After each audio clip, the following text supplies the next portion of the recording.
All right, wrapping up the proof of Green's theorem.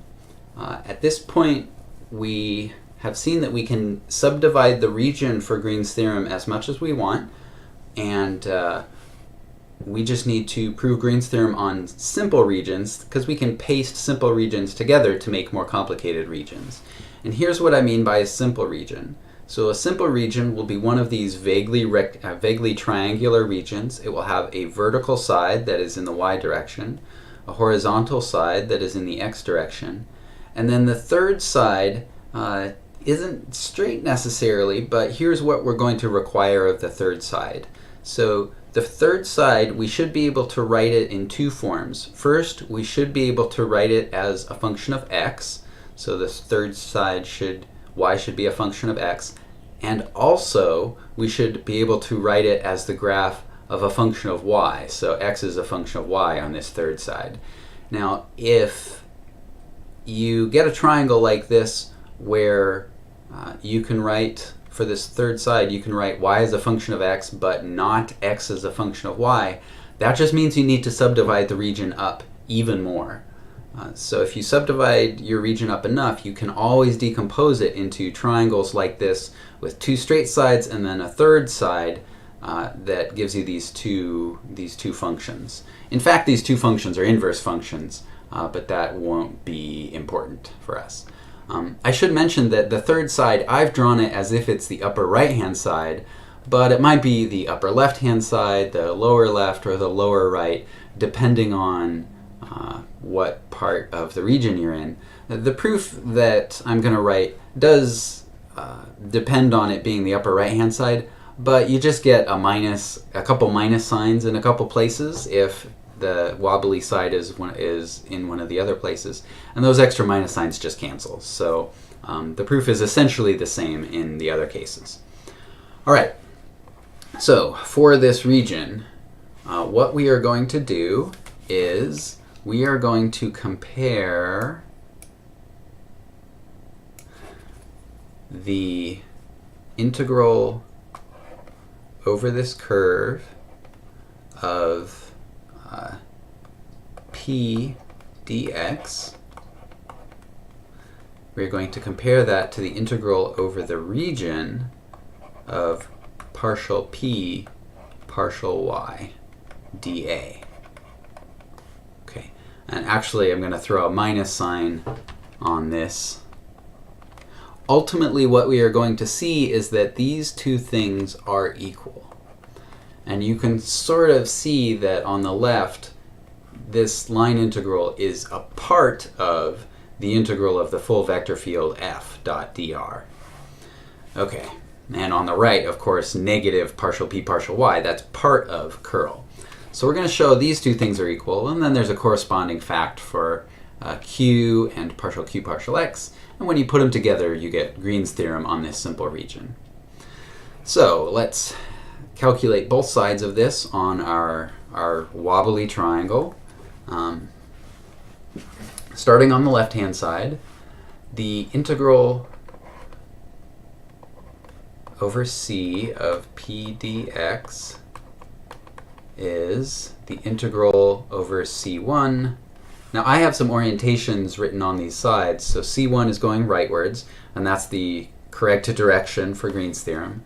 c3 I have going rightwards, but that's the wrong direction for Green's theorem, so I need a minus c3. And then c2, if remember for Green's theorem you go around the region with the region on your left, so we're going counterclockwise. c2 is also going the wrong direction, so I need minus c2 p dx. Okay, so this is the integral over c1 of p dx minus the integral of over c3 of p dx minus the integral over c2 of p dx. It looks like we have 3 line integrals to do, but in fact we only have 2 because this third one on c2 dx is 0, because on the left-hand side of this triangle, since this left-hand side is straight up and down, dx is 0 on this side, and so this third line integral actually is 0. So that saves a little bit of work. For these remaining two line integrals, we'll have to parameterize them. I'm going to parameterize them carefully. So on C1, x is just going to be t. Y is, well, on this path C1, y is just y naught. And our t values are going to go from x naught up to x1. Okay, so for C1, dx is just dt. All right, on C2, x is t, and y is f of x. And x is really t, and t is still going from x naught to x1. Okay, so now to parameterize these line integrals. For the first one, we get the integral from x naught to x1 of p dx. And remember, p is really a function of x and y, so we have to plug our parameterization into that function. So this is p of x comma y. And on this part of the parameterization, x is t, and y is the constant, y naught, times dx. And remember, dx is, on this part of the parameterization, dx is just dt. Okay, minus, and then we'll do this other line integral. Integral from x naught to x1 of p. Now on this second line integral, right, that's this one, x is still just t, but y is now f of t dt, because I didn't write it down, but on this part of the line integral, dx is still equal to dt, as you can see here. Okay, so for our line integral, this mess is what we get. Now let's evaluate the double integral. Fortunately, the double integral is a little bit easier. So our double integral is the integral over the region of, negative, the integral over the region of partial p partial x. Y. dA. Okay, so we can write this as a double integral, and we have to decide which integral we want inside, the x integral or the y integral.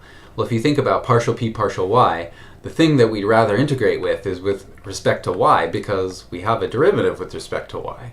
So let's put the dy on the inside and dx on the outside. And that means that we have to put our x bounds on the outside and our y bounds on the inside. So let's scroll up and look at that region one more time. And we're going to be slicing this with vertical cross sections because dx is on the outside. So looking at this region, slicing this vertically, we have a vertical cross section like this for every x coordinate from x naught to x1. And along each vertical cross section, y is going from y naught up to the function, which is f of x.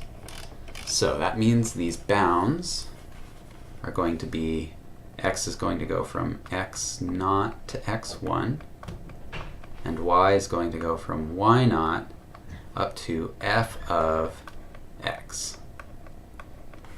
Okay, so now let's calculate. Minus the integral from x naught to x1. Now this integral on the inside that's just going to give us p. And we're going from y0 to f of x dx. And now let's evaluate that. Minus integral from x0 to x1. So p evaluated at x comma y, but for the top bound, y is f of x minus p at x comma, and then the bottom bound, that's y sub 0 dx.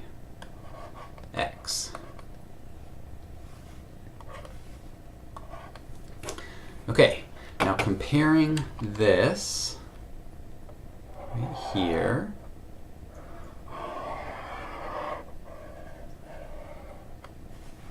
that was the right-hand side of our integral, or our equation that I claimed was true. Here's the left-hand side in the second blue box.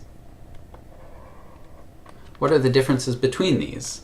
Well, the integral in the top box uses t's instead of x's, but that doesn't really matter.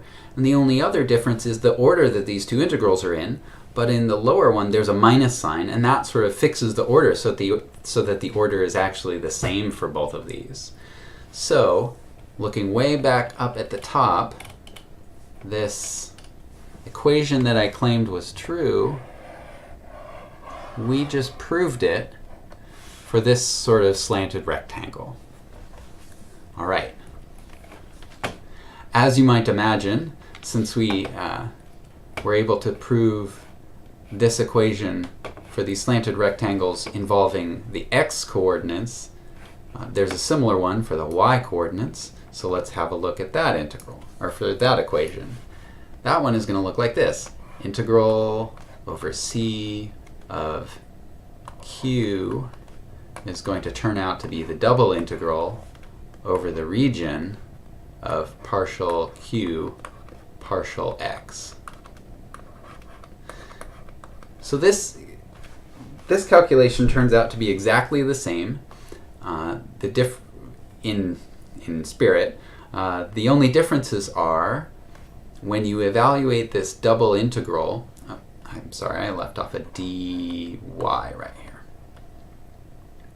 So the differences are two.